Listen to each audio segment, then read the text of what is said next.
Do you have any members interested to declare? Chair, I'm a member of Wingleworth Parish Council, so I shall withdraw for item 6. Thank you.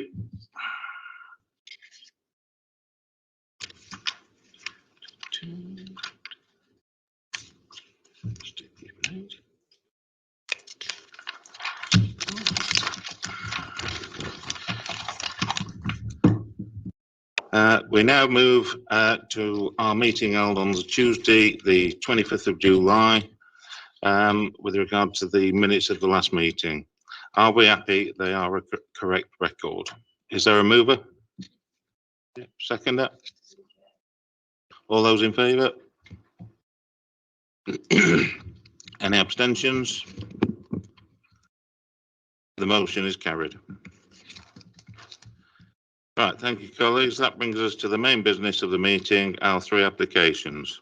Before we start, I would like the clerk to explain, for the benefit of members, speakers, and those watching on YouTube, how we will deal with them. Thank you, Chair. This is the procedure for considering the business this afternoon. The Chair will introduce an application, then ask the planning officers to refer members to any late comments or updates received since the agenda was issued. These have been published on the Council's website and hard copies have been circulated to you. After this, the Chair will ask any speakers to address the meeting.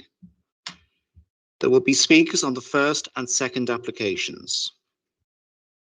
Speakers will have 3 minutes to put forward their views.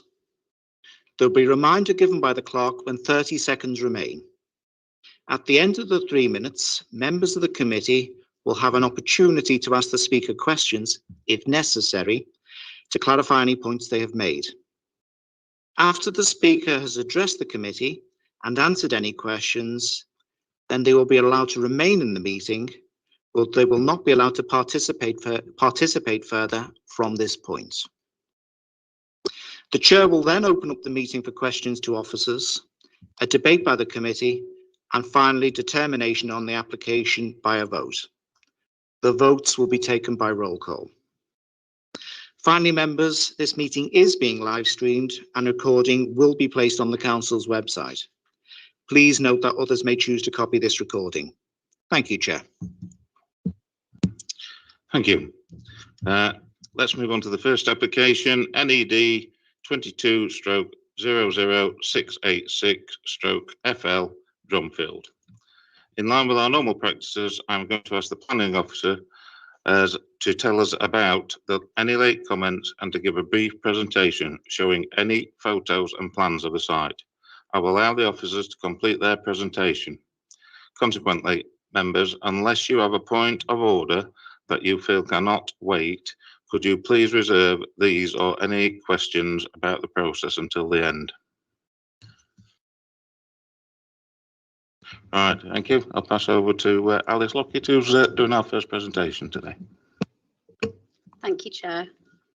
The first item is full planning application for the development of 27 new dwellings, a sports pavilion and associated access at land off Oak Hill Road, Drumfield. This is a major development and we have had to amend the title and had amended drawings during the application process. The late representations were sent to you yesterday.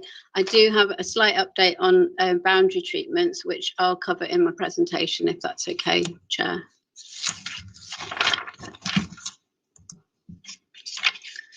The site outlined here in orange is located within the settlement development limits for Drumfield, which is a level 1 town and therefore considered one of the most sustainable settlements in the district. The site is not otherwise allocated in the local plan for development. The site formerly housed the Gladys Buxton Adult Education Centre, which was demolished in 2019. It is bounded by the doctor's surgery near the entrance, dwellings on Oak Hill Road back onto the site to the north, and to the south and east is a playing field.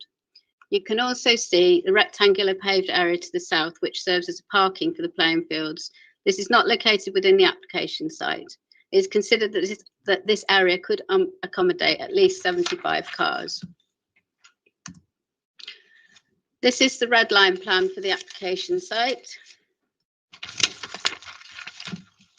Part of the site shown here, Hatch Brown, is included in the Brownfield Register and is therefore considered suitable for redevelopment. The remainder of the site is designated as sports facilities, shown here in green. The surrounding sports pitches provide one adult and one youth football pitch. This area is protected by local and national policy, which seeks to protect and enhance all existing sports and recreation facilities. Sport England originally objected to the loss of the designated area within the Red Line and the changing rooms. After some research and discussion, Sport England has accepted that the former tennis court to the south of the application site has been in use as a car park for over 20 years and would be sufficient to serve the remaining playing fields. To mitigate the loss of the other areas of the sports site and the changing facilities, the applicant has agreed to include a two-team changing pavilion in the scheme. The management of this building will be secured as part of the Section 106 legal agreement. As a consequence, Sport England have removed their objection. Officers are therefore of the view that the principle of development on this site is acceptable. After negotiation with officers, the layout has been adjusted to meet many of the criteria of good design outlined in Successful Places. It features outward-facing design, terminating views and sufficient parking, mostly located to the side or rear of the properties. A mixture of 2, 3 and 4 bed houses are proposed, of designs based on standard house types. Interest is created by varied use of materials and fenestration details. After having questions from neighbours about the boundary between the site and the rear gardens of Oak Hill Road, I have sought clarity from the agent, who informed me yesterday that the vegetation on this boundary will be cut back and a 1.8 metre high fence installed. Officers are of the understanding that the trees shown in the drawing will be retained. If members are minded to approve the application, officers have recommended a condition to provide further details on boundary treatment, as well as a landscaping scheme, which includes tree protection measures. The following slides show the house types. So I'm just going to go through these quite quickly. That's a 3-bed semi-detached, another 3-bed semi-detached, a 3-bed semi-detached with a garage, 2-bed semi-detached. Sorry, too many pieces of paper. A 4-bed detached,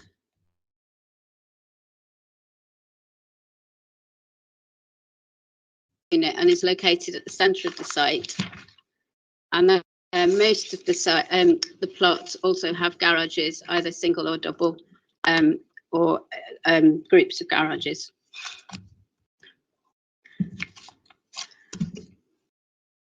This photo is taken from the southeast. The application site is the raised area to the right of the picture, with the existing adjoining doctor's surgery in the background. The sports pavilion will be located approximately where the trees in the centre of this photo stand. This photo is taken from within the site. The photo shows that the adjoining properties on Oak Hill Road to the north are located at a higher elevation than the application site. The levels of elevation decrease from east to west. This is a view of the northeastern end of the site from the playing fields. This is the centre of the site from the playing fields. You can see the existing boundary features with the dwellings on Oak Hill Road, and the view from the former tennis courts parking area to the site of the proposed pavilion. Overall, and on balance, officers consider that the proposal of this design and layout in a sustainable location is acceptable, and are therefore recommending approval subject to conditions and the completion of a full Section 106 agreement. The legal agreement will include, but is not limited to, provision of affordable housing, management of the sports pavilion and biodiversity net gain provision. And that's everything. Thank you, Chair. Thank you, Alice. Right, colleagues, we have 3 speakers on the application. The first of whom is Elizabeth Ranson, an objector. They will each have 3 minutes to get over their points and will be informed when they have 30 seconds remain. As members, you can ask to clarify any matters that have been raised, but remember your questions should only relate to the points which they have already made. Can we have the first speaker, please? Yeah, no problem with that. So it's Paul Ranson. Thank you.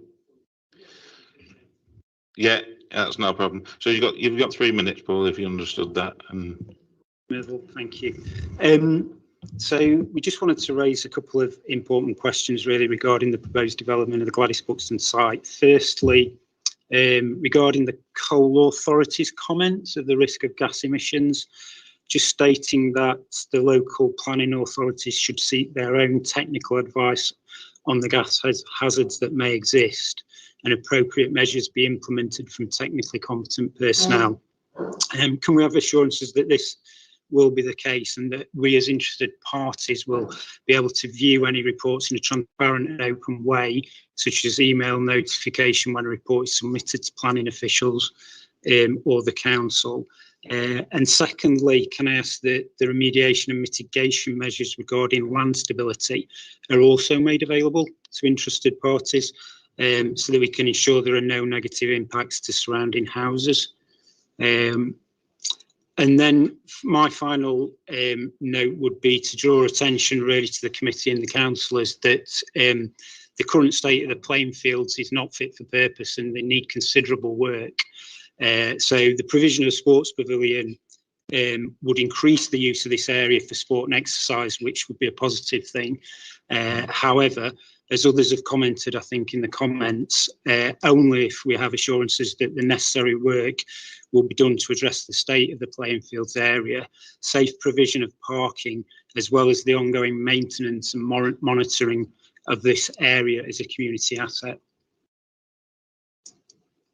thank you. Thank you. Do any members have any questions? Councillor Cooper? Good afternoon. Afternoon. Just on the state of the actual football fields, how many is there, just to clarify? There's actually 3 pitches, but I believe that was in the comments, it was 1 adult and 1 junior. But I mean, we both run regularly in the area. We'd never run on that field. It's not safe. It's there's the state of the fields now is just it's not fit for it. Okay, and how often is it used? And are the teams actually who are playing on there? I presume there are teams. Are they part of leagues? There aren't any teams playing on there that I'm aware of. No, not for many years. Basically, I think the grass has just been cut. It was wild and overgrown. If you look at the goalposts, they're rusted and have just been left for years. So I don't believe there's been any maintenance to that site for a long time, really, in terms of football pitches. And who actually maintains that sports area? Well, I assume it was Derbyshire County Council or Drumfield Town Council, but I'm not actually aware of who's responsible for it, to be honest. It used to be maintained, and for a number of years after the school was demolished and the education centre was there, they were maintained to a decent level, and you did have teams training on them.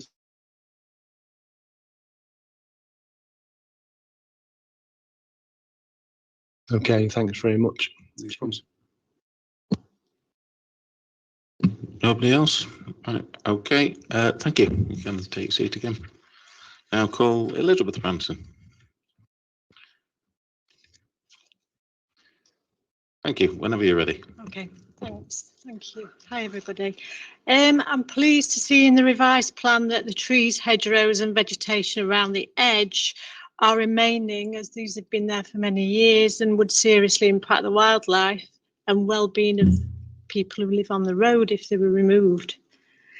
But I'm just worried about, well, what sort of assurance and legal requirement will take place to ensure that building contractors don't damage trees or remove vegetation, which will disturb wildlife and nesting birds during the building work. The plans describe and justify the interaction to the existing houses in section 2.4 in the revised planning statement as the site being in quotation, separated by a steep embankment which leads up from the site to the rear gardens of the properties along Oak Hill Road. In most instances, the back gardens are defined by a significant level of trees and vegetation, which physically separates the site from the rear gardens of the adjoining houses, end of quotations. It is correct in most instances that the back gardens do have trees and vegetation separating them from the proposed site. However, not all the houses have a steep bank, as you said earlier. It does taper off on one side, so it's not much of a steep bank. There is a bit of a bank, but it's not. I wouldn't describe it as a steep bank there. And my interest is plot 16 looks very close to the end of our garden and next door, and seems to have an open boundary. So I'm concerned, a couple of things that concern me about plot 16 in particular on the new design is it's going to impinge on our privacy and possibly light due to the elevation and design of the planned house. That's one of the larger ones in relation to our garden and house. So because the boundary is open, I'm concerned that the existing vegetation won't be protected as stated in the plan. Because so that was my comments really about it. Okay, thank you very much. Thank you. Does anybody have any questions? No, you can take back to your seat then, please. Thank you. Thank you.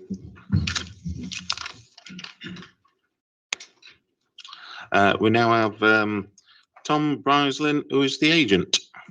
If you'd like to take your seat, please. Thank you. Whenever you're ready. Thanks, Chair, and good afternoon all. I'm Tom Breislin from Urbana Sound Planning, the agent for this application. I'd like to begin by reflecting on what's been a very thorough and highly collaborative application process. The scheme before you today is the product of significant engagement with the Council's planning team and consultees. To get to this point of an officer recommendation for approval is a significant achievement and to the credit of both the applicant and your officers who have been cooperative and robust throughout. It's the firm belief of the applicant that this scheme represents the best outcome for the site and locality, bringing forward a development on brownfield land of a suitable density, providing much needed new homes to respond to acute local need. The proposal is fully affordable housing policy compliant, with the affordable units to be provided as affordable rented, as requested by the local authorities housing team. The applicant is also committed to meet the full complement of Section 106 requirements. The provision of a brand new sports pavilion with changing and shower facilities for use by local sports teams will anchor the development in the community and provide a significant new community asset that will enable the continued development of local talent and drive sports participation. Through cooperation with your officers, this scheme has also been significantly reduced from an originally proposed 35 units to the 27 unit schemes you see before you today. This process of iterative redesign has resulted in a scheme which has achieved the best possible layout, with homes that interact with the open space and each other according to the principles outlined within the Council's SPG on successful places. From a highways perspective, the transport assessment has demonstrated to the satisfaction of the highways officer how the busy times of use for the various different users of the site that share the access will fundamentally not clash, with the proposed development most concentrated trips during the working hours of the week, and the sports pitches and changing facilities generating their most concentrated trips on weekends. Therefore, the highways officer is satisfied that the users combined will not overwhelm the junction with Oak Hill Road. The applicant is currently finalising biodiversity net gain arrangements. Whilst on-site biodiversity net gain isn't feasible despite extensive landscaping and tree retention efforts, an off-site solution at Frith Wood is being explored upon Derbyshire County Council's guidance. The applicant is committed to off-site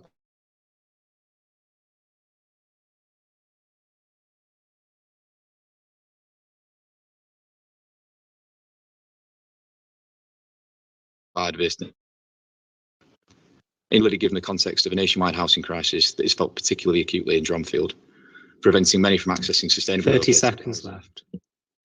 Particularly the young families in need of affordable rent. The positive contribution that this fully affordable housing policy compliant proposal will have in this regard cannot be understated. I therefore thank your officers again for working with us to ensure the quality and thoroughness of the scheme, and I strongly urge members to support the recommendation for approval. Thank you. Thank you. Do any members have any questions or points of clarity for the agent? Councillor Cooper. I have some concerns about the new sports pavilion. From what I've heard earlier, there's no teams actually based on that site because the pitches are just not of a fit state to be able to play football or other sports on, by the sound of it. I mean, they've even, the two early speakers have described the fact that they don't even run on there because it's not fit for that. Do you propose to do any work to them sports facilities? You talk about encouraging sport, which I fully endorse. You talk about talent, I fully endorse all that. But without the actual facilities and the teams, there's no future there, and you've got a building that could effectively become a real problem to that area. It needs some ownership, and it needs some sort of thinking about, I think, before we put a sports pavilion up, changing facility, call it what you will, without the necessary main thing in order, i.e. the playing fields, and the fact that people will use it as it's meant to be used for, and take some responsibility on for that building. And what's more, then we need to be assured about the ownership of that building. So as Alice mentioned, the ownership will be secured as part of the Section 106. The applicant's currently in discussions with Derbyshire County Council, who they're the owner of the sports pitch adjacent to our sites. That's not actually within our site boundary. But the ongoing discussions that will be secured through the Section 106 between the agent and Derbyshire County Council will essentially work out who will be responsible for the maintenance of the sports pavilion. The pitches aren't within the site boundary. The reason for the sports pavilion was a Sport England objection. In order to remove the Sport England objection, they requested the provision of the equivalent facilities that were lost when the school was demolished in 2019. So that's the reason for the provision of the sports pavilion, and maintenance will be discussed as part of the Section 106 discussions with Derbyshire County Council. Councillor Liggett. Thank you. It's probably more appropriate actually to ask Alice, but I'll ask anyway, because I've been told today that Derbyshire County Council have categorically said they do not want ownership of that sports pavilion. So basically a sports pavilion is being built with no owners and nobody to run it. Thank you. No more questions? Right, thank you. You can. Yeah, I think as I say, the reason for the pavilion being there was the Sport England objection. The discussions that the applicant is having and will be sort of confirmed with tied into the Section 106. It's not necessarily for Derbyshire County Council to take over ownership. It's to find out who will own it. You know, it's a discussion that's ongoing. I'm not aware that there's been a confirmation or finalisation, as you say at the moment, but it will have to be worked out as part of the Section 106 that this application is hinging upon, essentially. Thank you. Right, right, colleagues. We'll now move on to the questions for officers, which I'm sure that will be one of them. As always, I would like to keep this part of the proceedings focused on getting clarity about any points you are not sure of. Once we have done this, we can then have our discussion about the application based on all that we have heard and read. Councillor Liggett. Thank you. Thank you. Can I please have my comments minuted, because it concerns me greatly, because I can just see this building becoming an antisocial hotspot, shall we call it? Because as it is at the moment, they're putting a building up and there's absolutely nobody. There's no team, there's no committees. There's not the county council. There's nobody to run it. So basically, there's just going to be a white elephant building in a muddy field. So was there a question there? Yes, can Alice change my mind on this comment? Okay, thank you. Thank you, Councillor Liggett. If members are minded to grant permission today, it will be subject to the Section 106 agreement. So if agreement can't be made about the management of the sports pavilion, then the permission won't exist. So in my view, that is we won't end up with a white elephant, because we have to get that sorted out before the decision can be, before the development can go ahead. Just if I can add to that, Chair, that as Alice says, the recommendation before you is to grant permission subject to that 106 agreement, for which this would form a part. So if that wasn't achieved, we would need to find a way of addressing that, and that may be bringing the matter back to yourselves, because without the pavilion provision, that additional offsetting facility, the comments and concerns of Sport England may become relevant again. So we would have to find a way through that if we couldn't achieve that through the 106 agreement. Thank you for clarifying that. Any further questions from officers? Councillor Cooper. Thanks, Chair. Thanks for clarifying that, because that is a definite point of a concern for myself as well. My next question is regarding the comments made by Mrs. Ranson regarding the boundary treatment at 16.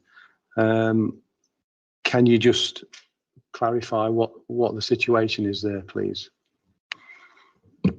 Thank you, Councillor Cooper. Yeah, plot 16 is slightly closer to the boundary than we would normally expect from the guidance from Successful Places.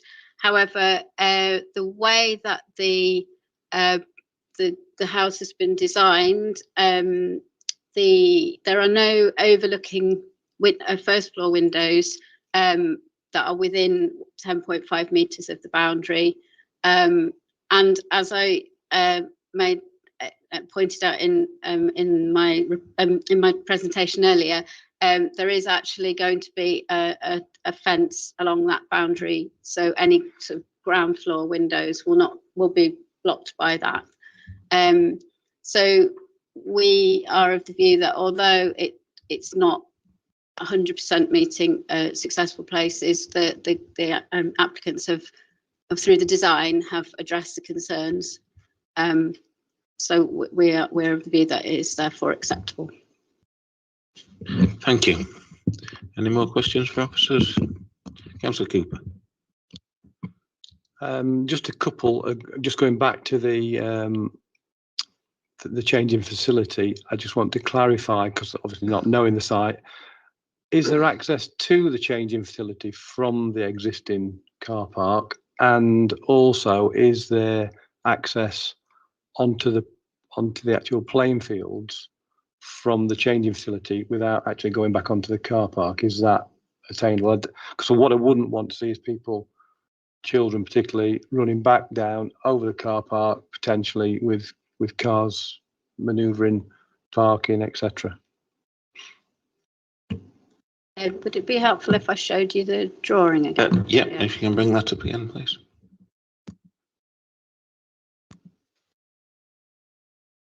Just have to zip back through.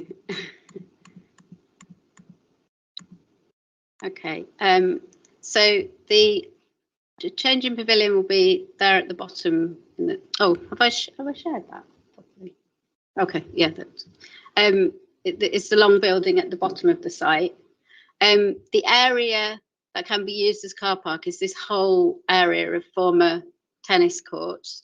It's a really large area.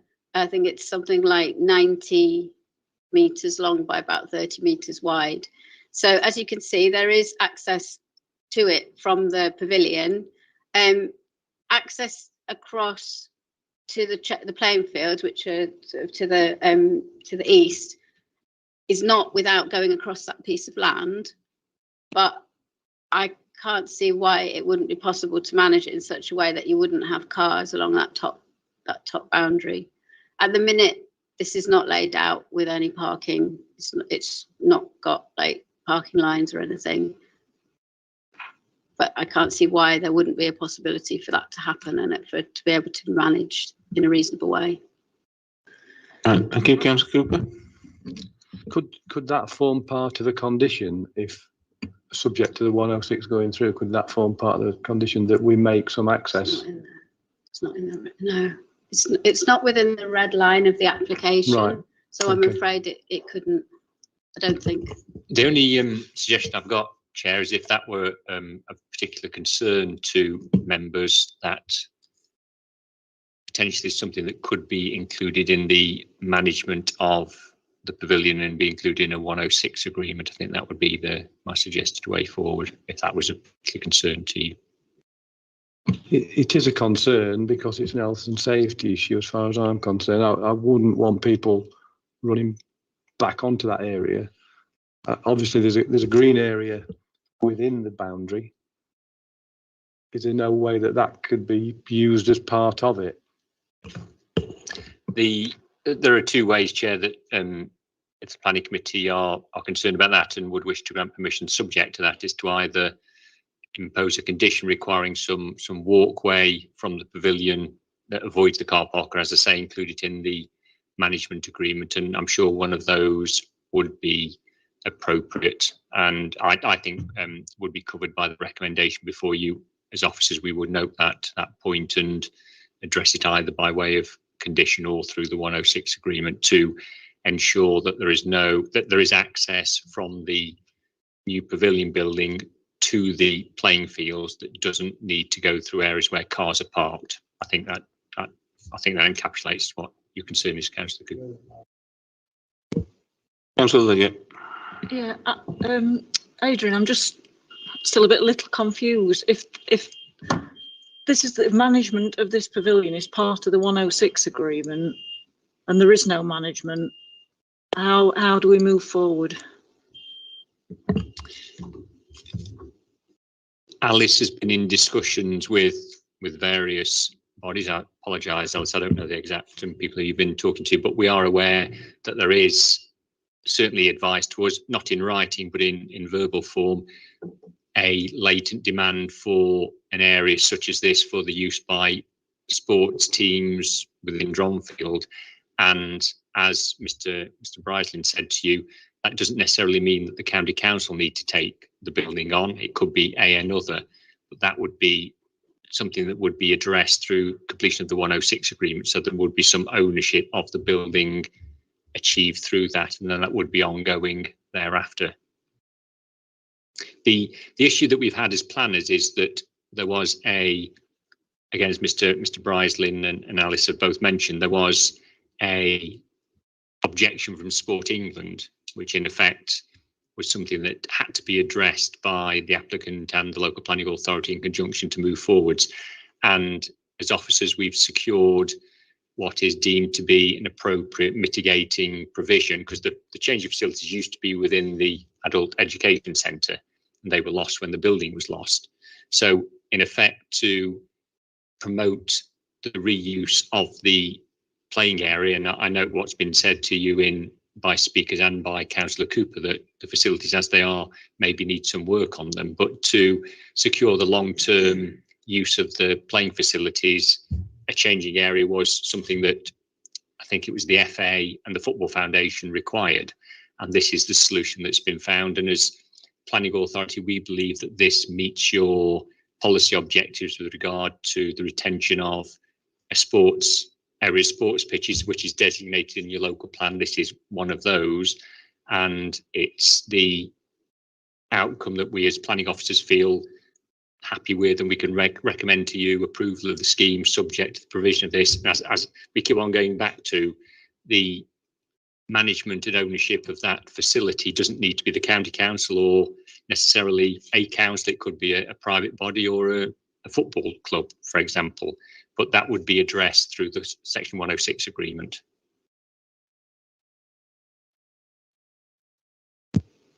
No more questions for officers? Right, thank you for that, officers. This leads us to the final part of the process, our discussion about what we've heard, what we think and what we want to decide.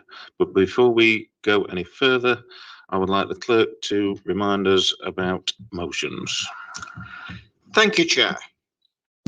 Please bear in mind, members, that a motion must be moved and seconded before a vote is taken. If an amendment to a motion is moved and seconded, then that amendment will be voted on first. If a motion is to be moved which goes against the officer's recommendations, then the member who has moved the motion must give the reasons for doing so. The reason for moving a motion against officer recommendations should comprise the relevant planning issues and be supported by evidence as necessary. If a motion to reject officer recommendations falls, or in other words, it is not passed, that doesn't mean that the recommendations are automatically approved. Rather, you will need to take a positive decision through a further motion in favour of the recommendation to be approved by the committee through another vote. Thank you, Chair. Thank you for that, Alan. Right, I would like to open the floor for debate. Councillor Hancock. Thank you, Chair. I mean, I've been on here a long time, and I think this is probably the only application I've seen in years that actually has the housing supportive. I think it's a little bit worrying that Sport England have put this condition on that we've got to meet in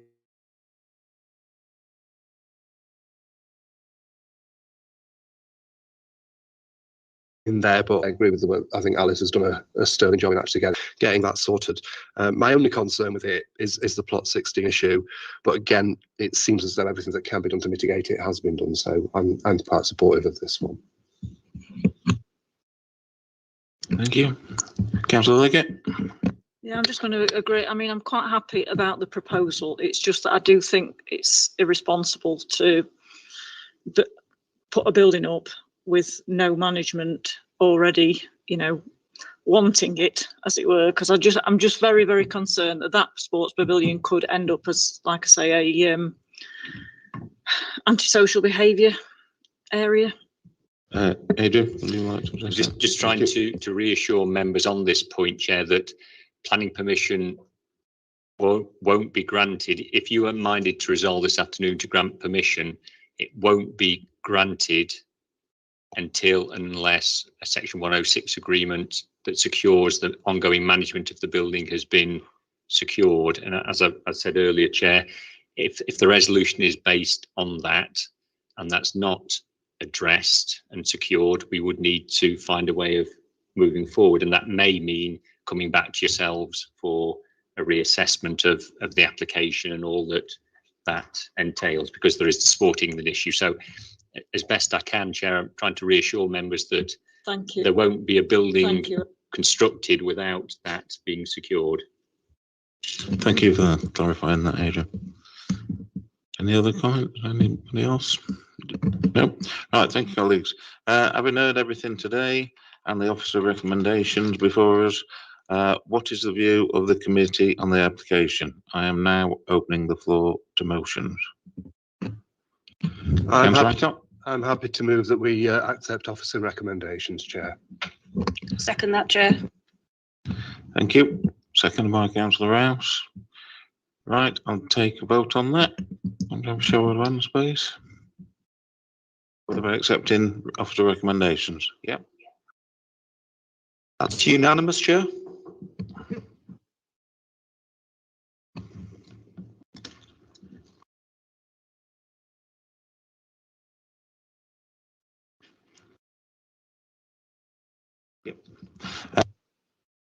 Sorry, if you would like to leave now, and we need to bring some more people in for the next debate. Thank you. Thank you for your participation. Thanks.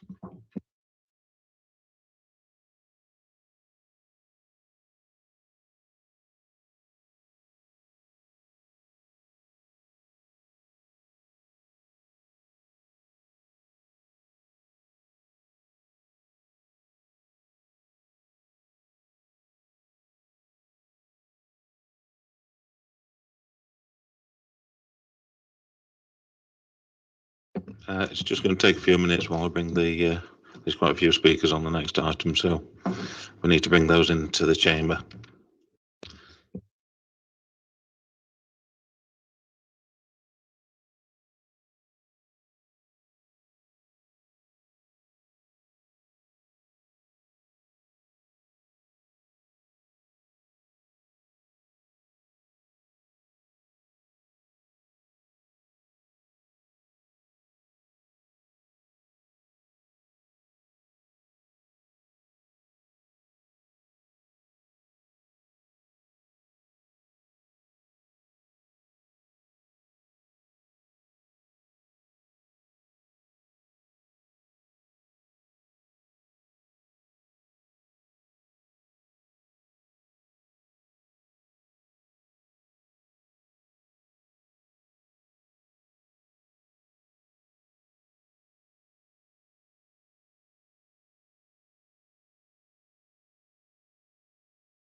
Right, we now move on to the second application, which is NED 23/00610/FL Culthorpe.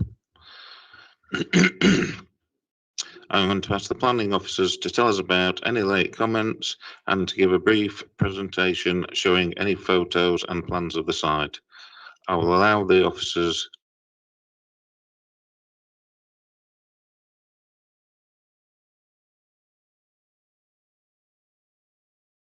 to you feel confident about the process until the end. Thank you. I'll now pass you over to Alice again, who is going to do the second presentation. Thanks. Thank you, Chair. This application is for temporary planning permission for siting of a mobile farm shop and cafe, creation of new access and parking at land to the west side of Cutthorpe Institute, Main Road, Cutthorpe. The late reps were sent to you yesterday, but we have just at 12:05 this afternoon received comments from Highways, which in summary have no objection subject to conditions with regard to parking, visibility displays and pedestrian visibility displays.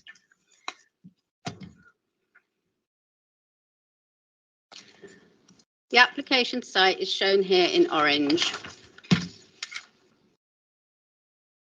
The site is located outside of the settlement development limits and is therefore in the North East Derbyshire Greenbelt. The site is also within the primary area of multiple environmental sensitivity, or the AIMS, and this is therefore considered to be in part of the district's most valued landscapes. In the Greenbelt, inappropriate development should not be approved except in very special circumstances. The construction of new buildings is regarded as inappropriate development with some exceptions. Agricultural buildings are considered an exception. However, officers are of the view that as the building will not be used for an agricultural purpose, is located well away from the other buildings constituting the primary farm group, and the works required to establish it are considerable and permanent in character, and as such it cannot be classed as either an agricultural building or a temporary structure ancillary to the farm operation. As a consequence, the proposal does not meet any of the exceptions.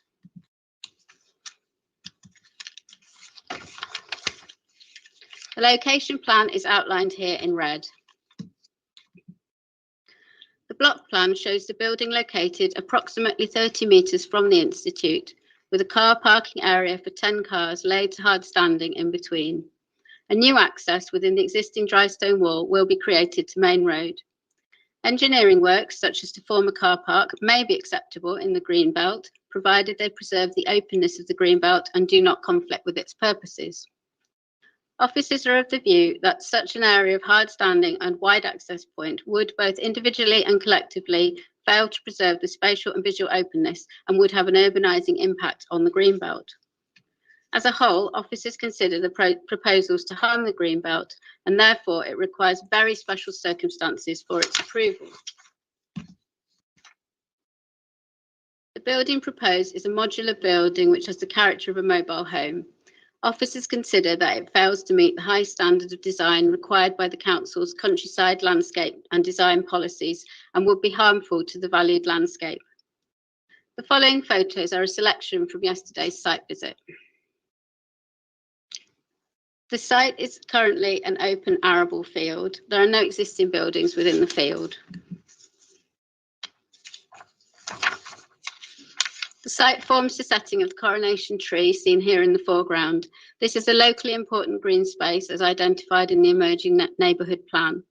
You can see that the site will be clearly visible from the green space. The Cutthorpe Conservation Area and Cutthorpe Hall, a Grade 2 listed building, can be seen in the distance in these photos. In this photo. When viewed from the settlement, the field as a whole provides an attractive setting to the edge of the village, and when looking towards the conservation area, officers consider it to have an urbanising impact on the views into the conservation area.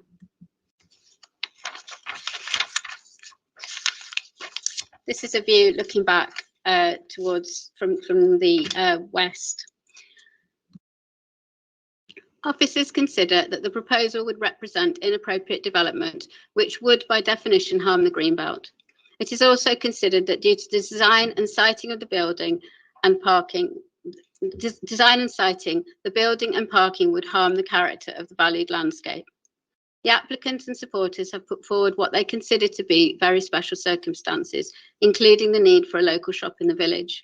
However, officers are of the view that they hold little weight, as they are in most instances unsubstantiated and in any case do not outweigh the significant harm identified.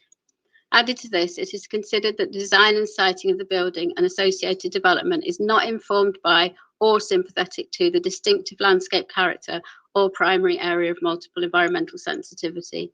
It would also impact dry stone wall and a green space, and would therefore fail to meet national, local and emerging neighbourhood plan policy. Thank you, Chair. Thank you, Alice. Right, colleagues, we have 11 speakers now on this application. The first of whom is Andrew Errington, an objector. They will each have 3 minutes to get over their points, and they will be informed when they have 30 seconds left. You can ask them to clarify matters that have been raised, but remember your questions should relate to the points which they have already made.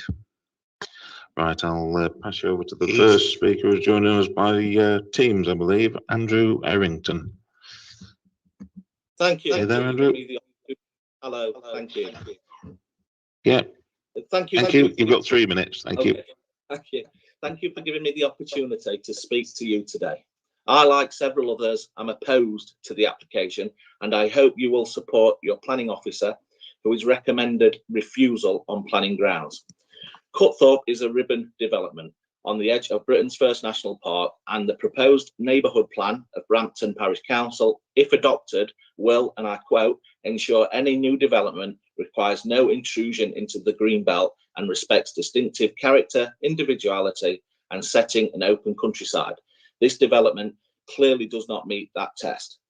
Support for this application is considerable, if largely unfocused. Some support is from non-residents. Many of these responses can be paraphrased as a good idea and deserving to succeed, but without planning merit. Supporters are making much of a need for the cafe and farm shop in the village, perhaps forgetting the lateral spread of Cutthorpe over a 3-mile stretch of road. To many residents, this shop and cafe will never be local. Also forgotten is the fact that there was at one time a corner shop, a butcher shop and a post office in the village, all of which are no more. And can I mention here that what I believe is the caravan that will be used as the shop stroke cafe has been delivered to the Woods Farm. It could be that applicants have already taken your approval for granted. Thank you for listening to me today. I hope you will make your decision solely on the planning aspects of the application and nothing else. Thank you. Thank you, Mr. Errington. Have any members got any questions about the points the speaker has raised? Nope. Right, we'll move straight on to the second speaker, which is Elizabeth Wood, the applicant.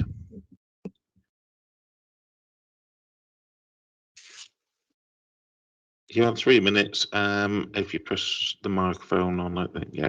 Thank you. Dear Chairman and Committee, I've lived in Cutthorpe on our dairy farm for all my life. Also, I've got a food science and nutrition degree.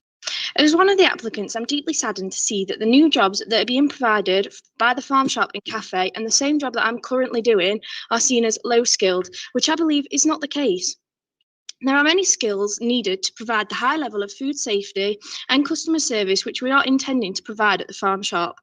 As well as this, we are wanting our staff to be able to complete many jobs, not just cooking or waitressing. We are hoping that they will be able to pasteurise in the dairy on the farm, as well as make the ice cream and other dairy products, including yoghurt and cheese, which we are hoping to sell. I don't know about you, but I won't want someone low skilled producing the food I'm going to eat. The employment of locals will mean that they can socialise with the other people in the village, meaning that there is a homely feel, which we hope to portray. The local hub that we are wanting to provide to the village is a much needed necessity that the upcoming neighbourhood plan mentions. A village shop is second on the villagers list and the cafe is fourth. This cements the fact that the village wants it, with even our objectors saying they would still use it. If this was placed at the farm, it would alienate a lot of the elderly residents who are unable to drive or have mobility issues, meaning the endeavour would not be successful. Leading on from this, the shop will not only provide us with another place to sell our farm produce, but also products from surrounding farmers, meaning we can source around 80% of our produce from locals. We already have a vending machine selling our pasteurised milk on the farm. However, we have had people contact us saying that it should be in a central village location that is easier to get to. As well as this, we've had complaints stating that it's dangerous with the constant farm traffic. This provides reasoning why the farm shop on the farm would be unsuitable, as it is hard to get to and people would not want to walk that distance with all the shopping. All the shopping? The long farm lane that is needed to get down is a single track that is also a bridleway and footpath, meaning that the increased traffic volume will become a danger to them. I urge you, the committee, to consider the points I have raised and approve the application to create a village farm shop and cafe for the locals to use together with the car park for customers and the institute users. Thank you. Thank you. Do any members have any questions about the points that have been raised? Yes, sorry, go ahead. So with the building, it's currently open plan. So if the farm shop's more viable, we'll extend it further into the room, and if the cafe is more viable, we'll extend that. So it depends what's best for the village. Councillor Cooper. No.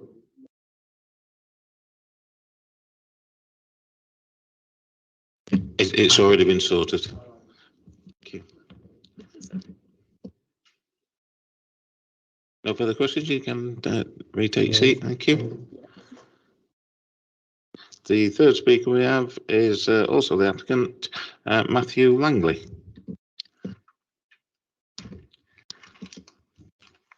Right then, Matthew, you have 3 minutes whenever you're ready. Thank you. Dear Chairman and Committee, I am Matthew, one of the applicants, a member of the Chartered Institute of Management Accountants. I'm here today to talk about the unit itself and the temporary nature of this. We applied for a 3-year temporary permission with the view to prove the viability to the community without them committing to a permanent endeavour on the site. Therefore, we believe that during the 3 years, we can prove that the land is more viable to the community as a farm, shop and cafe than as the corner of the field. The proposed site currently takes up 0.5% of the total field volume. The wildflower meadow, which we've given up, takes up significantly more than this. The whole building has been designed and approved to British standards as a caravan to allow it to be reinstated as a field in a matter of hours if the farm shop proves unsuccessful. The unit itself is comprised of 2 sections, which, yes, have already been delivered, both on wheeled steel chassis, and they've got a tow hitch at the front and can be towed by 4x4s, which is the way they ended up getting put where they are. They are joined together by 12 bolts and remain on wheels and axle stands one-sided. The units are cladded externally with a composite dark wood cladding and grey window surrounds, all in aid to reduce the impact and ensure it remains looking like a farm building. The units are well insulated and equipped with air-to-air heat pumps for energy efficiency. Wastewater is collected in a tank to be pumped away, and a temporary electrical collection has already been quoted for by the National Grid, with the view of it being disconnected and decommissioned at the end of the 3 years. The car park is a crushed stone layer placed on a membrane. This will ensure that no impact to the road parking is created, and will also aim to improve parking in the local village by allowing the village institute users who currently do not have a car park somewhere to park safely so they're not blocking the bend. This application was strongly supported by the Institute Management Committee for use of the car park and has also been supported by the Parish Council. At the end of the 3 years, the car park will be removed in a matter of hours, not days, with our standard farm machinery. The dry stone wall will be rebuilt by the farm's dry stone waller, and there'll be no evidence of the shop ever being there. Should the project fail, the shop can be fully removed and the green belt reinstated. Therefore, there's no lasting harm to the green belt. We believe that the temporary permission will allow us to prove the viability and sustainability and diversification of the farm. As farmers, we're always being told to diversify. That's exactly what we're trying to do with this application. When looking to diversify, we set out to engage with local residents by holding a stall at the village event and talking to lots of groups to find out what was required from the village and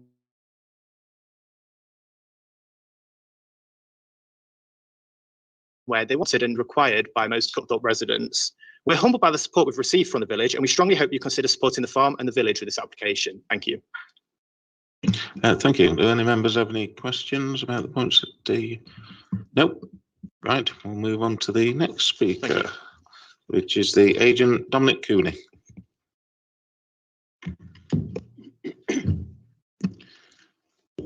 Thank you, Dominic. You've got 3 minutes. Thank you.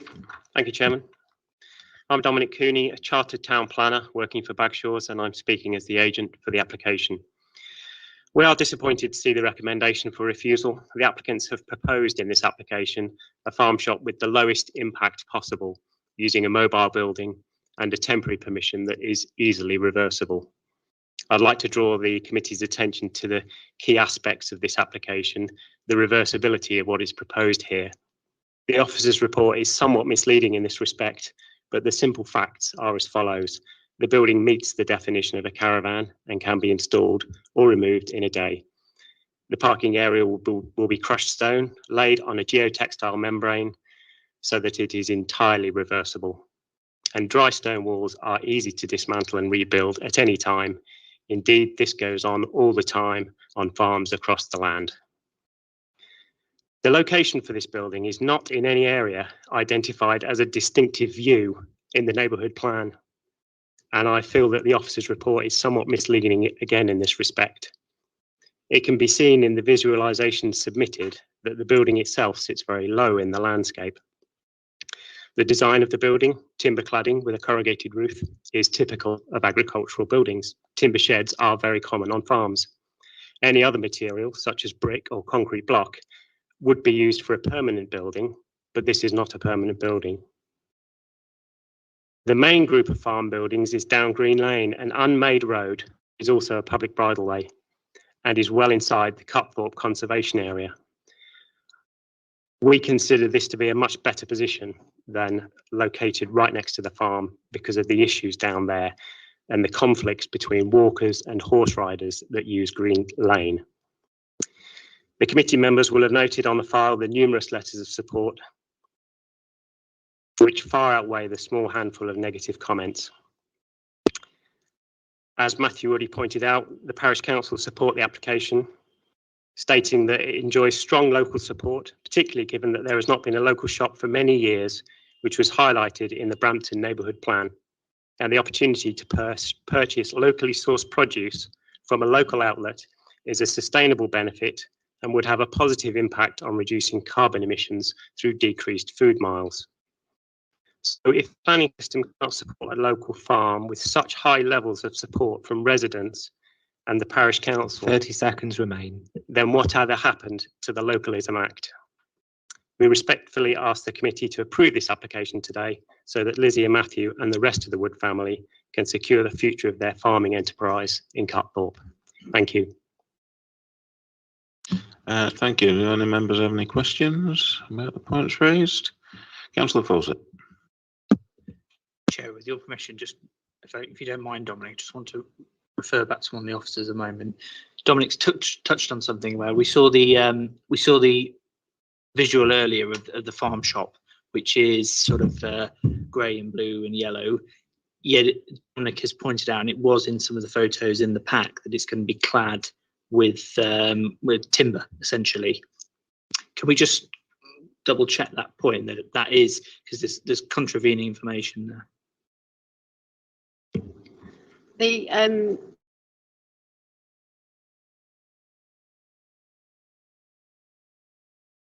clad, yes. Right, okay. Dominic, at the moment, obviously, Can I just assure you that it's not going to be yellow and blue, and yeah, just that's a technical drawing. Yeah, and that there were in the drawing obviously submitted. it's arrived in that state, Yeah. as I understand it. Well, no, it's not even that colour. That's just a technical drawing. Yeah. In with the plans were the proper elevations showing the timber cladding, but unfortunately they haven't been shown in the presentation, which I also feel is a little bit misleading for councillors. Yeah. Thank you. So at the moment, the dairy farms are struggling, no secret. Is that viable or not viable without this addition? It is viable at the moment, but obviously the milk price fluctuates wildly, as our speakers have already pointed out. And we've got the next generation, our passionate speakers, the next generation of farmers, and they want to ensure that the farm continues to operate. And as they've already pointed out, diversification is the key, and to be able to sell their product directly to the end user. Will the dairy products being sold in there be exclusively from their farm? Definitely. Right, thank you. Thank you. If you'd like to retake your seat, thanks. The next speaker we have is David Catton, a supporter.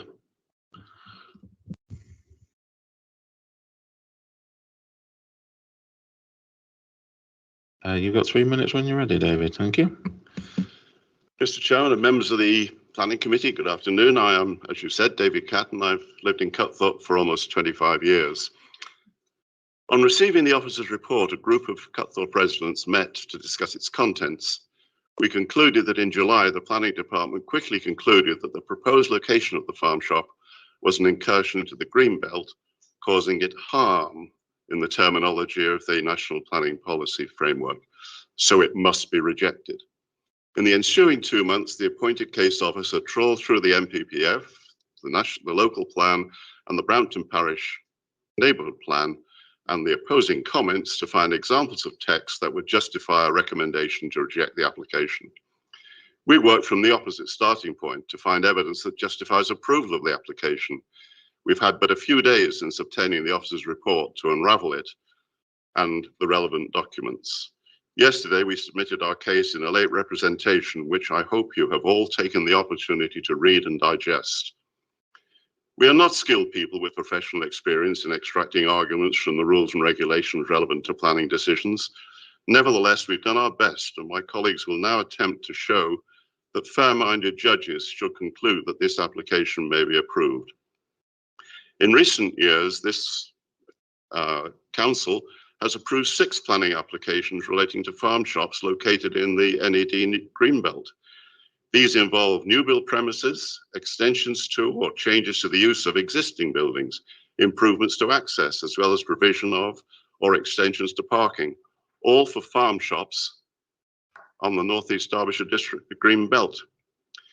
We've also found elsewhere in England planning approvals for developments on Greenbelt land for purposes that seem totally inappropriate. These were approved because the relevant planning authorities deemed in each case the benefits to their local society outweighed the harm to the Greenbelt expressed by opposers. Members of the committee, it is in your power to disagree with the officer's recommendations and approve this application. All we ask is that you listen to my colleagues as they attempt to demonstrate that there are provisions in the NPPF, the local plan and the neighbourhood plan, to justify your approval of this application. Thank you. Does any members have any questions for the speaker on the points raised? No. Right, thank you. If you'd like to retake your seat. The next speaker is going to be joining us by Teams, and it's Andrew Hughes, another supporter.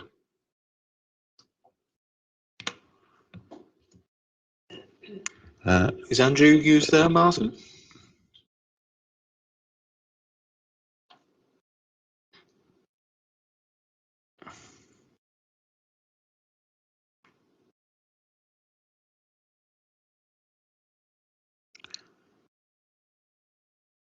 Sorry, Alan, can you repeat that?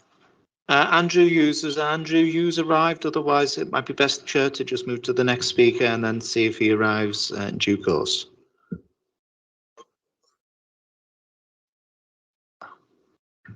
Right, we'll move on to the next speaker, which is Jane Johnston. It's actually Tom Johnston. Right, thank you. Definitely, it's definitely not. On behalf of my wife who's working today. And so good afternoon, everybody. Good afternoon. Tom Johnston, I'm a resident. My wife and I are resident in Cutthorpe and have been for about, I think, over 20 years as well. And I just wanted to pick up one of the key issues really is around this being on Greenbelt. I'm just picking up the comment in the officer's report. It says, however, it's not shown why the proposed facility cannot be located within the settlement or why a Greenbelt location is essential to provide this facility.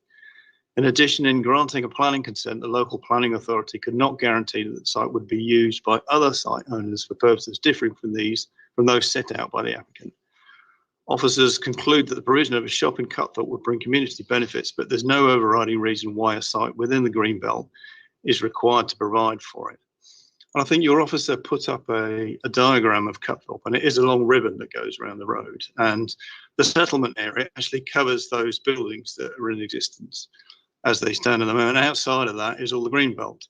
And the challenge that brings is there is no area that is not already populated with houses or whatever that could be used for the site, which is why that site's been chosen. And I think it was either Andrew or Lizzie explained very clearly that the existing facility, the farm and the rest of it, is down quite a long road, which is quite difficult to get access to. So the point they've chosen is the best sort of location you could put a shop in Cutthorpe.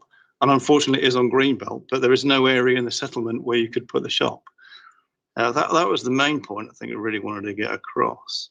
The other point around while the local planning authority can't guarantee that the site will not be used by other site owners, nor actually I think the inference there is you get scope creep, you get other people wanting to take on the Greenbelt.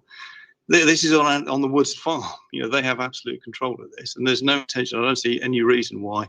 So the planning authority wouldn't be able to guarantee it, but there's no reason why the Woods family actually. There's no incentive for them to go outside of this and use the land for other areas. And I think really that was all I wanted to say. Thank you. Do any members have any questions on the points raised? No, thank you. We'll move on to the next speaker, which is Andrew Wood, who is also a supporter of the scheme. Thank you, Andrew. You've got 3 minutes when you're ready. Thank you, Mr. Chairman. Good afternoon, everybody. I'm actually the applicant's father and the landowner. I'm a dairy farmer, an endangered species, really. Over the past 2.5 years, the number of dairy farms in the UK has fallen from 10,000 to 7,500. We currently milk about 130 dairy cows, producing 1 million litres of milk a year, which at the moment is all taken to Droitwich to be processed, then brought back to God knows, to the rest of the country, to wherever. And it's always seemed crazy to us that this milk is going all that distance to come away again. We're supposed to be going carbon neutral, aren't we? We're supposed to be net zero. That's the thing. And so when Elizabeth came forward with a proposal of what we were going to do, it made absolute sense to me that we could process the milk within a few metres of where it comes out of the cow. And then we could literally sell it in the village a few hundred metres up the lane.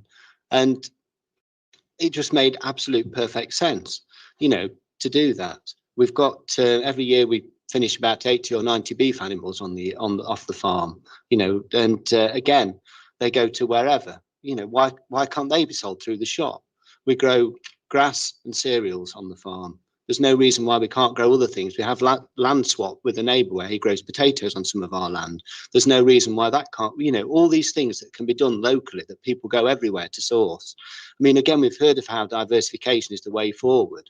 Well, how are we supposed to diversify if we're not allowed to diversify? I mean, we understand the green belt, but you've got to remember that the farm itself falls within the conservation area and is in close proximity to listed buildings.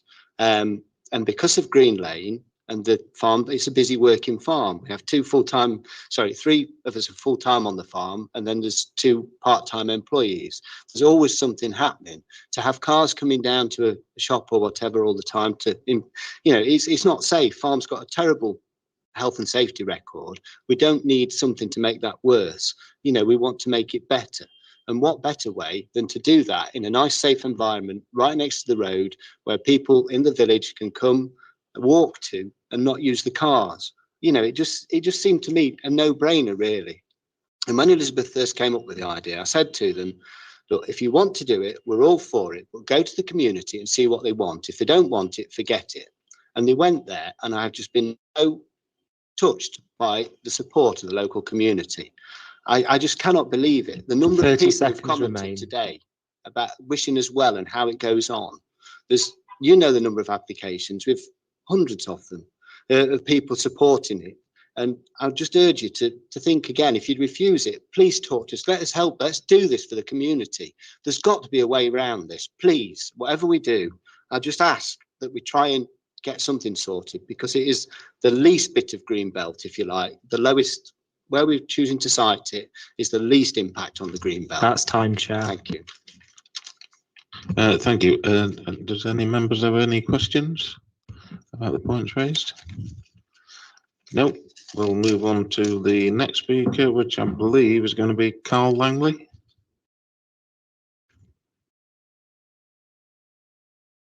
Thank you, Carl. You've got 3 minutes. Thank you. Thank you. So when I first learned that Matthew and Lizzie wanted to open a farm shop to sell local farms produce, Michelle and I decided to look around at other farm shops to try and understand what was feasible and achievable. A number of these, when we came to look at them, were located in Greenbelt and on open countryside, which meant, for us, it made sense that that would possibly be a possibility. One particular note is a farm shop at Stretton, which is located away from the main farmstead development and is a similar size and appearance to what's being proposed in this instance.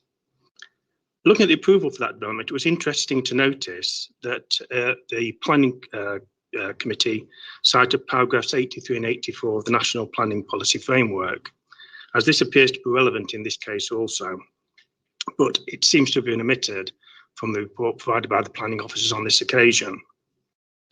As the planning officers may recognise, there is no available location within the current settlement development limits of Cutthorpe for the creation of a shop for the community. Within their report, the planning officer acknowledges the community benefits that such a shop would bring and also recognises the link with farm diversification. Whilst you may already be aware of the contents of paragraphs 83 and 84, I would just like to quote a specific sentence that was taken from the planning report for Stretton. The NPPF also states that sites to meet local business and community needs in rural areas may have to be found adjacent to or beyond existing settlements, and in locations that are not well served by public transport. In these circumstances, it is important to ensure that development is sensitive to its surroundings and does not have an unacceptable impact on local roads. As this development is intended to both be sensitive to surrounding area and will not impact the roads negatively, I would respectfully ask the committee to consider these points as well. Thank you. Do any members have any questions about the points raised? Yeah, Councillor Rouse. Thank you. Hello there, good afternoon. Have you ever actually visited the Stretton Farm Shop? Yes, I have actually. Yeah, so it's really not in Stretton, is it? It's on Newmarket No, Lane. it's an open countryside. Yeah, that's what I'm saying, because obviously you've got the main road, which is Stretton, because I live 5 minutes away. And that, I wondered if you actually been there to have a look. Yes, of course I have, yeah. I enjoyed the cake as well, just before you ask. Thank you. You're welcome. Thank you. No further questions. Thank you. You can retake your seat. Thank you, Chairman. The next speaker will be Roger Pendleton, which I believe is also a supporter of the scheme. Thank you. You've got 3 minutes. Thank you. Good afternoon, Chairman and member of the council. I'm talking mainly about the quality of the view that has been raised. Just to say, the people of Cutthorpe living near the Institute enjoy fine, expansive views looking to the southeast over Chesterfield and beyond from an elevation of 170 metres. Because if you look at an OS map of the area, that precise point is 170 metres above sea level. The Cutthorpe Creamery proposal doesn't threaten these views any more than a growing sycamore tree would reduce the view, which does reduce the view from further up the road. The photo montage of the impact of the proposed cafe shows quite clearly that it is barely visible, lying behind the stone wall and at a lower elevation than the road, and besides being on wheels, it can be reorientated. A point on the stone walls are part of our cherished landscape, and we are grateful that Andrew Wood scrupulously maintains and reinstates these, even though it costs him around £10,000 per annum. In turn, it provides employment to local stonewallers. In conclusion, there is little to suggest that the quality of view from Cutthorpe are lessened by this proposal, and we should therefore approve it. That's all I've got to say. Thank you. Any members have any questions about the points raised? No, thank you. If you'd like to retake your seat. And the final speaker we have on this is John Robinson.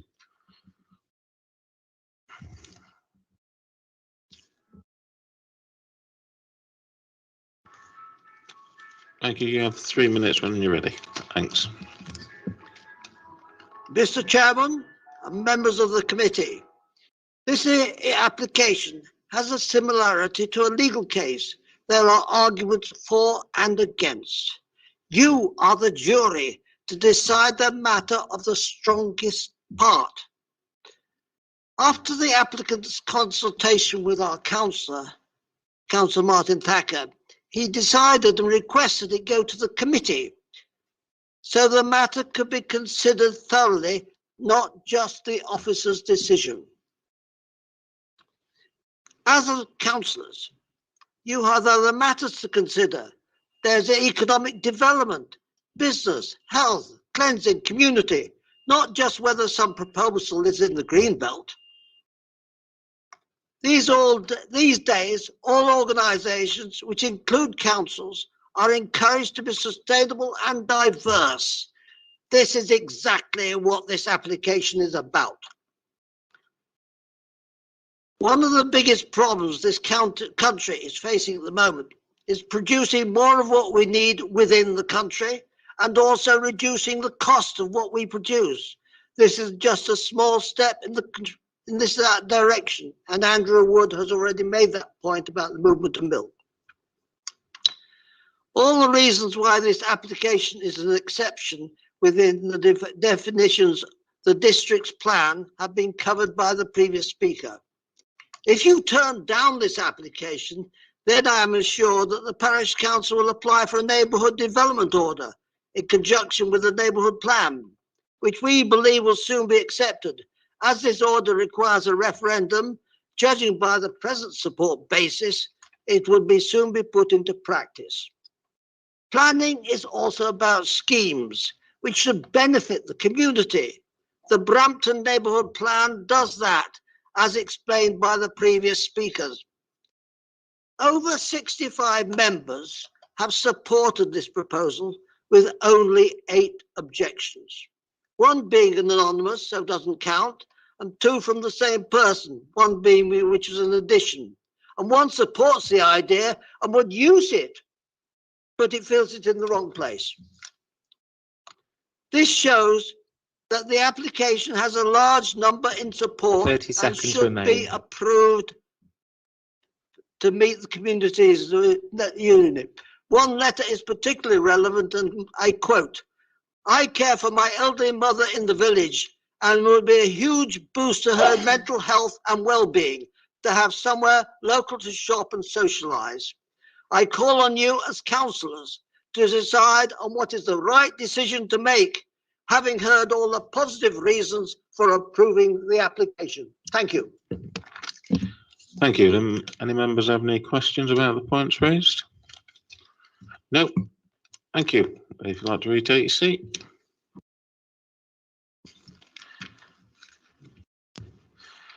Colleagues, you will now have the opportunity to put questions to the officer about this application.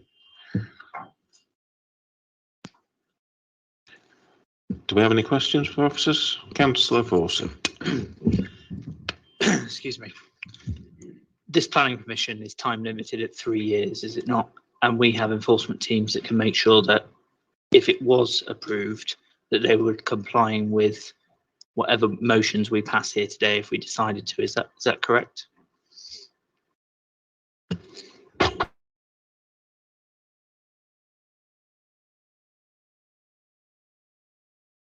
A time limited permission, that's correct.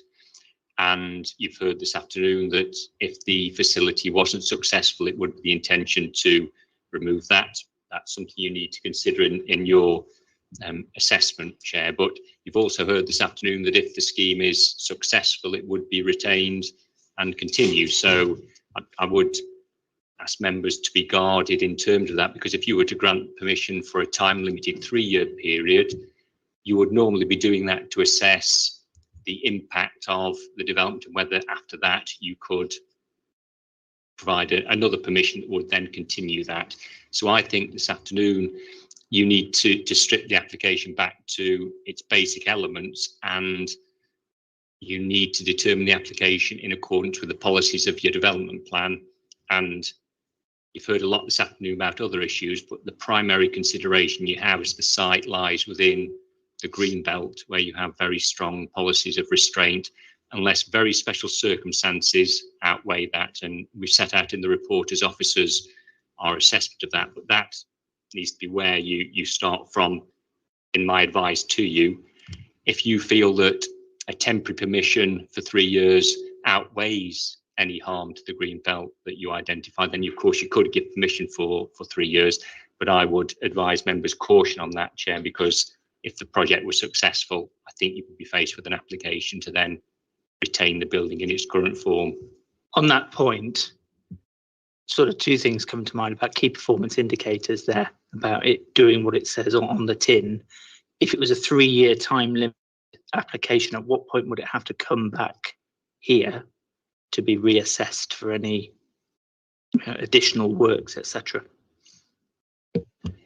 If you were minded, bearing in mind what I've said about going through that process, if you were minded to grant a 3-year temporary permission, then you would expect an application to come back into the council for the removal of that condition that would otherwise time limit the permission prior to that 3 years expiring. That would be a matter for the applicant. And if that wasn't the case and the 3 years expire, if you granted permission for 3 years and that expired, then that would become a matter of the council following it up, as you say, through the enforcement process. So as it stands, if this were to be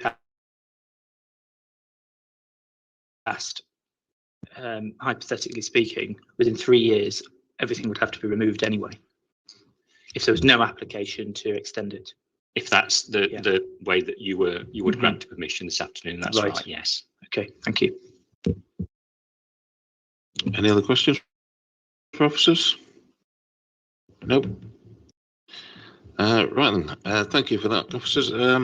This is to the final part of the process, our discussion on what we have heard, what we think, and what we want to decide. I would now like to open the floor for debate.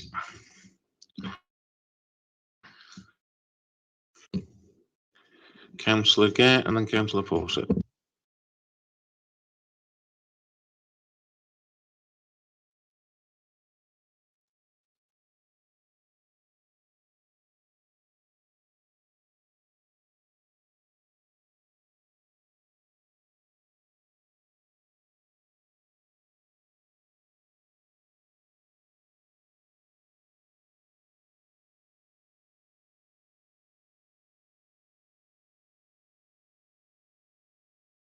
Christine, can you just put your hand? Sorry about that. Well, that's all I wanted to say, really. I'm minded that we should really think about this. I understand the points about the green belt, but then we've got, diversification for farmers and a great public good. Councillor Fawcett. Food security is a serious concern in this country at the moment, and farming in itself is under threat, especially family farms. They're really struggling. And I think it's for people like ourselves to try and make them as viable as possible, because soon what we'll move to is a food system where we get a lot of food miles. It's not locally sourced and produced, when it could have been if we'd have had a can-do attitude to solutions such as this. The big issue here is encroachment on the green belt, but the green belt is there to protect land that would otherwise be built on unnecessarily. In this particular circumstance, it's quite clear that this is a temporary building and has a lot of is quite a viable proposal that would have positive impact locally, as well as the fact it's going to help a family keep farming in North East Derbyshire, which is extremely important. So, taking into account what we said about the 3 years, I would like to invite any contributions from other members or officers about what key performance indicators we could put in place to the applicant, that we can find a way of them being able to achieve planning today that would make sure it's viable but also equitable.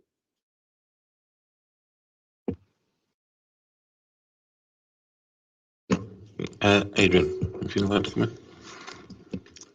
The advice we give as planning officers, Chair, is based on the legal responsibilities that the local planning authority has to determine applications in accordance with your development plan, unless material matters contend otherwise or outweigh that position.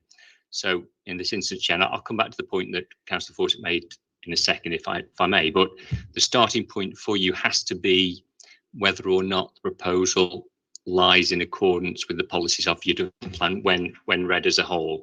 And I come back, Chair, to the primary issue in your officer's opinion in this case is that the development is proposed in the Greenbelt where you have strong policies of restraint. And in this instance, the advice we're giving you as officers is that the proposal does not meet one of the exceptions to development in the Greenbelt. And so our conclusion that it is inappropriate development, and that is by definition harmful to the Greenbelt. In our assessment, Chair, we've then gone on in the report to assess the level of that harm, and we've concluded that there is both visual and spatial harm, and we're giving that significant weight in our assessment. And then we go on to discuss the other material matters that have been put forward as very special circumstances. And our conclusion is that they don't outweigh that. In terms of your assessment, you need to go through that same process. So I would urge members to go through that same process. Now, if you conclude that it's inappropriate development, then you come on to the very special circumstances that Councillor Fawcett and Councillor Gar have been talking about, Chair. And then you must consider whether they outweigh whatever level of harm you contend there is to the Greenbelt, and that's your conclusion. In terms of the point that Councillor Fawcett made, Chair, the assessment of whether the project is successful or not would not be a matter for yourselves. That is a matter for the parties. You need to consider the matter in terms of issues that you've talked about, diversification, assisting the farm, provision of a facility for local people. That is what you need to weigh in the balance. And you need to be sure that in weighing all that, any of those other circumstances are not just circumstances, they are very special circumstances. And therefore, we would normally as officers encourage you to put that in the context of not easily replicated elsewhere. So you need to balance all those things in the way that you come to your conclusion. If you were to conclude that they did outweigh the harm to the Greenbelt, if you conclude there is harm to the Greenbelt, then you could put a 3-year temporary permission on. That would normally be there to allow the applicant to show that their business has been successful. I would presume they would come back to you in 3 years' time with their balance sheet saying it's been successful, it's achievable, we've had this throughput, we've made this amount of money, and this is our business plan going forwards. And then you could assess then, if you wanted to assess the issue of viability going forward into that assessment, as whether you wanted to then grant a further permission extending the 3 years in effect. I was actually thinking more about the environmental impact and the assessment of that, because if milk is being moved down, I can't remember where the gentleman said, but a long way away, and that transport then is, the carbon that's being created. Whereas if it were possible for us today, if it's not already included, I don't recall it, where there was exclusive sale of dairy products from the farm only within that shop, that is already reducing food mileage and carbon impact. Thus, there is a greater environmental outcome by having that shop there than removing the land, as it presently is, and its impact on the environment being used for the growth of crops. So that's what I'm looking at there is, well, if that dairy product is being sold locally and it's not being transported all that way, that far outweighs growing, let's say, 1/3 of an acre's worth of grain there every year. In circumstances elsewhere in the district, we have placed conditions on approvals for farm shops requiring the level of produce within those farm shops to be provided from X or within a radius of. We do find them difficult to enforce because we've all visited farm shops and the range of products often exceeds, as we've heard this afternoon, milk-related products or beef-related products or cereal-related products. They often exceed that. So from an enforceability point of view, we have found difficulty in ensuring that. But for example, you could condition that only produce grown or developed on the farm could be sold in the farm shop, but it does have those enforceability difficulties for us. And I've no concept, I'm afraid, I apologise, I've no concept on what 1 million litres of milk looks like or who it provides for. I've just no concept of that. So whether that could all be kept within the farm shop and avoid the trips to Droitwich, I don't know, but I've no concept of how that would work, or how 80 beef cattle translate to produce. So, but you could, if you were minded, having gone through all the other steps, the planning steps, to want to condition that to achieve the reduction in the carbon footprint, and that was one of your very special reasons, then you could place those conditions on. But I do have that caveat that they are traditionally difficult to enforce. Thank you for that, Adrian. Councillor Hancock. Thanks, Chair. This is one of those applications I hate, because your heart goes one way and your head goes another. In principle, I actually do support this, but what the officers say is 100% right. It doesn't meet any of the conditions for building in the green belt. The sad thing is, if they'd have actually put the processing plant there, which would have had an agricultural need, we wouldn't be having this discussion. Yeah, I mean, personally, I would love to support it and say, yeah, but I don't. It's a case, if we don't follow the policies, and I mean, looking at the neighbourhood plan, which has been referred to several times, and no, it's not enforced yet. First thing, ensure that any new development in the parish, whether it is new housing, conversion or existing buildings or other development, requires no intrusion into the existing green belt. And this is the problem, and often the problem with neighbourhood plans, because they put things in black and white, and then you have something that they then want to make an exception of. So yeah, we've got a lot of support from the village saying they want it, but we're also realistically having the village saying at the same time saying they don't want this to happen. And if we approve it and then we go with permanent, in 20 years' time, that could be a house there, and that thing's been given, so we just don't know that. So it's a hard one. I'd love to support it, but based on what we've got, it doesn't meet any of the criteria at all for building the green belt.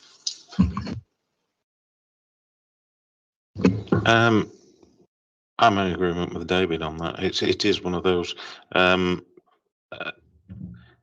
that your heart goes with the supporting it, but unfortunately we've got to look at the framework that we're constrained by, both nationally and locally, and I think it makes it a very difficult decision.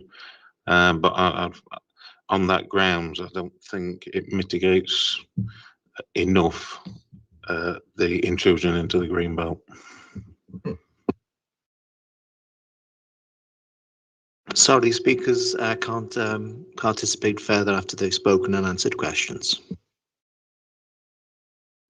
Right, if we've got no more contributors to the debate, having heard everything today and the officer recommendations before us, what is the view of the committee on the application? I am now opening the floor to motions.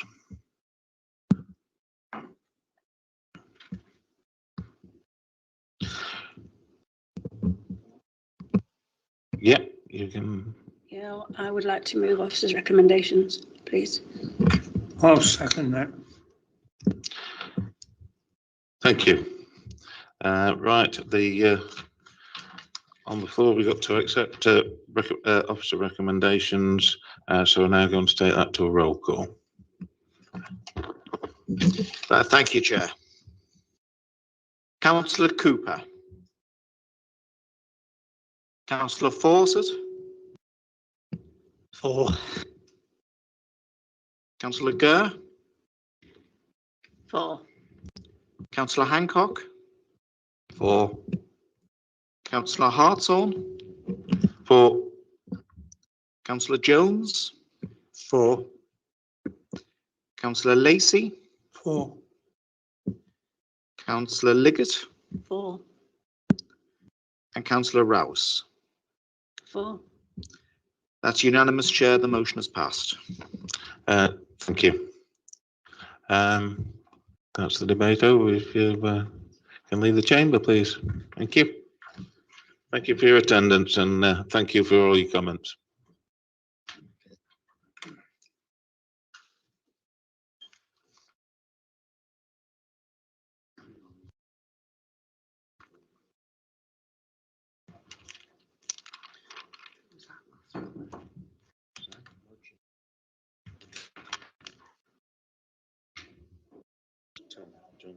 Yeah.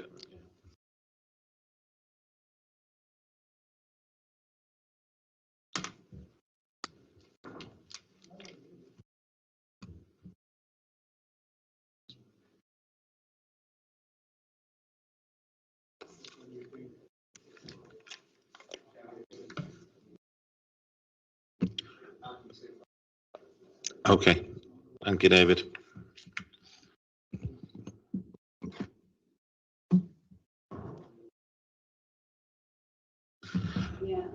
Right, if everyone's happy, I'll move straight on to the next application. So this is application NED 22/01042 AD Wingworth.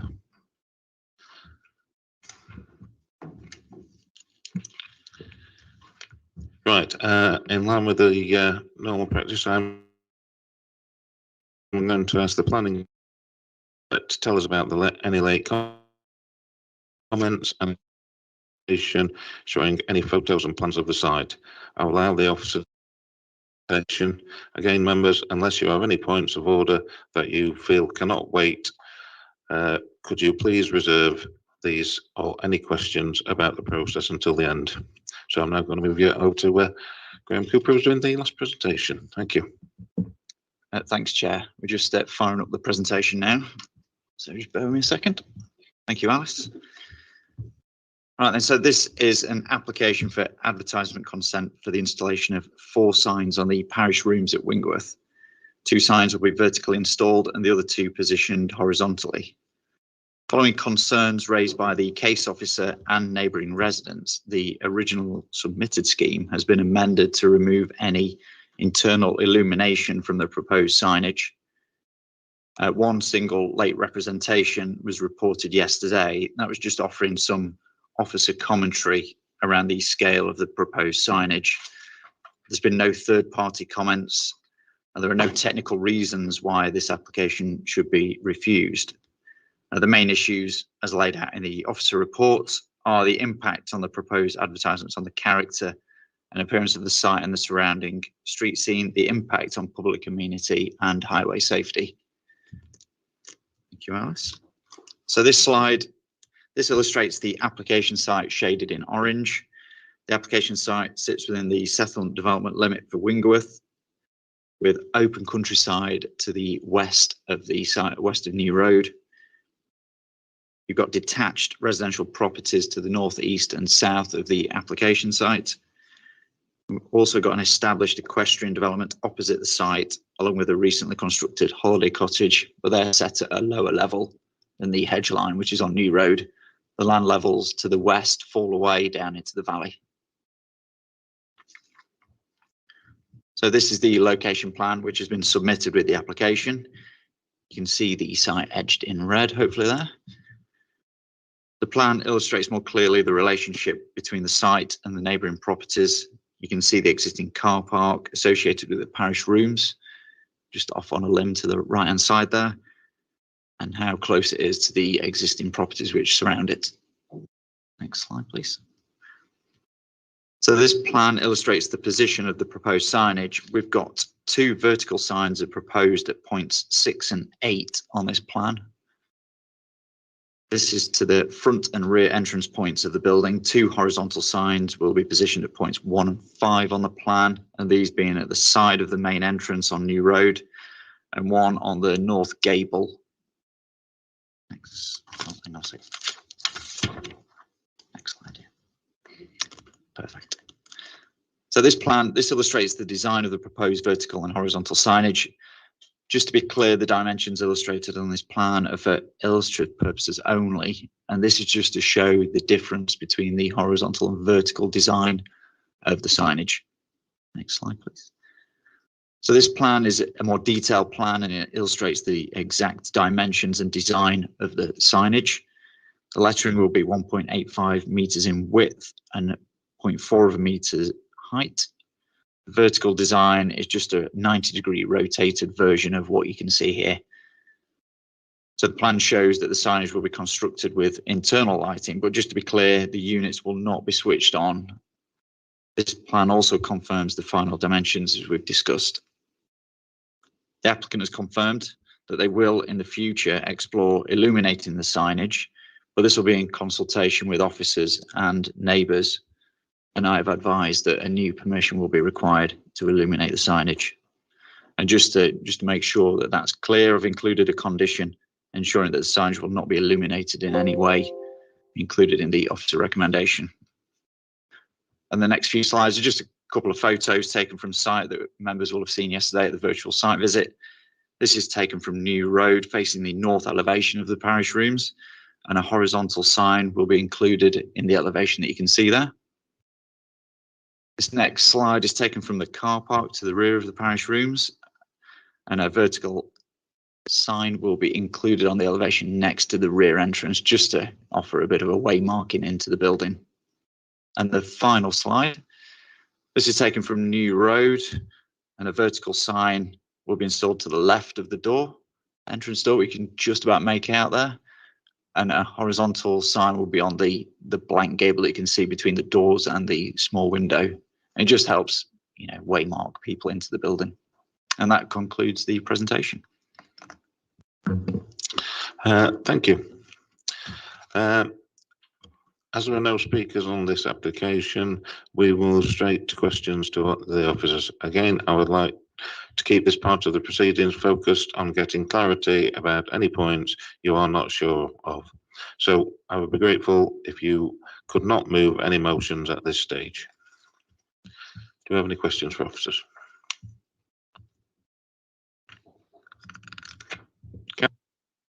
Sorry, Councillor Lacey. Yes, I'd like to ask the officer, are these actually going to be hardwired so they may possibly be accidentally switched on or left remote of any power supply?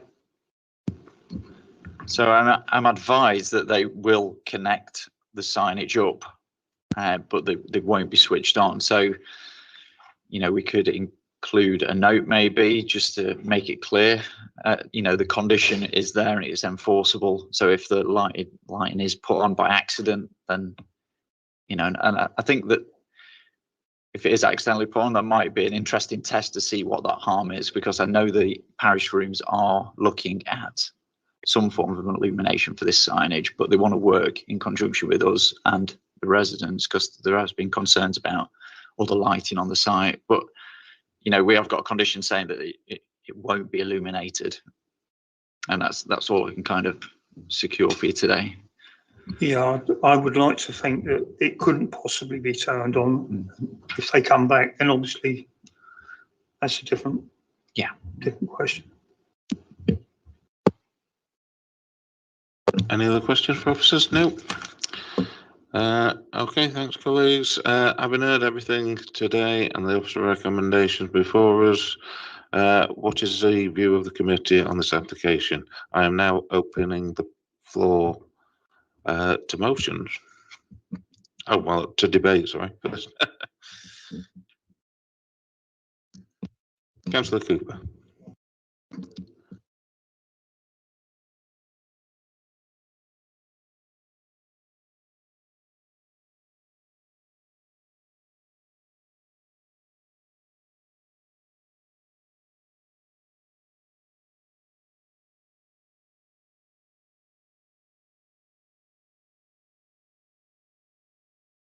I'm a bit with Tony on this one. I think we need to make sure that it can't be turned on. I think we need some condition in there, just to say, and then let them bring it back, and whether we can stipulate something later on that they can have so many lit up, or rather than I think 8 signs all lit up on one building is a bit excessive, to be honest. Yeah. You can't really miss it either, can you? No. No, it's not like the building doesn't stand out anyway, is it? Right, members, do we have a motion put forward for this application? Right, we're going with that. I'll second that. Do we need to do a roll call, or can we just go to a show of hands? I think we'll go for a show of hands. Members happy with that? Yep. Just with the condition. Graham, if possible. Thanks. A unanimous vote, members? Yes. Okay.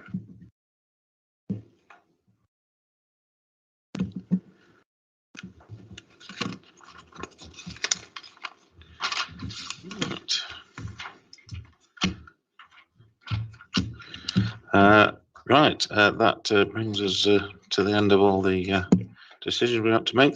Now call the planning officers to explain our next report, item 8, appeals lodged and determined.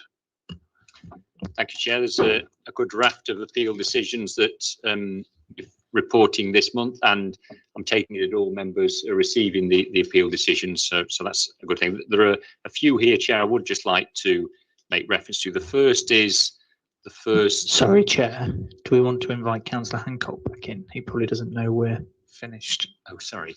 Yeah. Not entirely sure he's still here, but we'll just go out and just check. He's left his pen.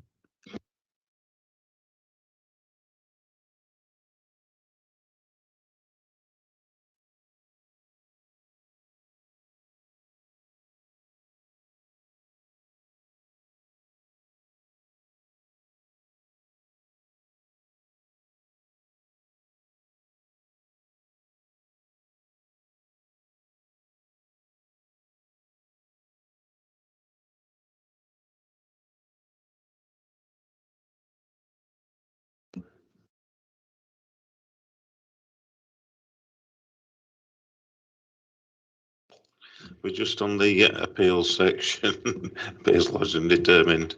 So we'd forgot you were outside. Just I'm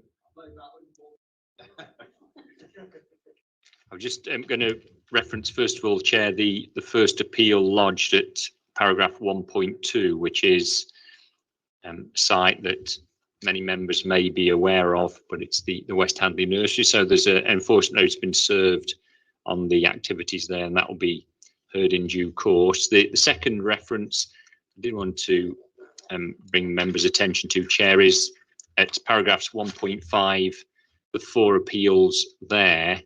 They're all enforcement appeals, but they do go into some detail, the discussion that we've had this afternoon regarding Greenbelt and how the decisions of the inspectors have been reached in all of those 4 cases. They do make interesting reading, Chair, and particularly the appeal decision at Cartref also discusses issues around impact on the conservation area at Holmesfield, but it does have other applications elsewhere in the district, and also regarding the fallback position, which you'll often be faced with. So I would, if you haven't already, I would encourage you to have a look at all 4 of those and read through them. They do raise some very useful learning points in terms of decision making. Happy to take any questions, Chair, but they were just the points I was going to raise. Thank you for that, Adrian. Any questions? No, right, thank you. Thank you, members. Do we agree to note the report? Just show of hands, yep, okay. I have no urgent business, so now declare the meeting closed. Thank you for your attendance. Live feed.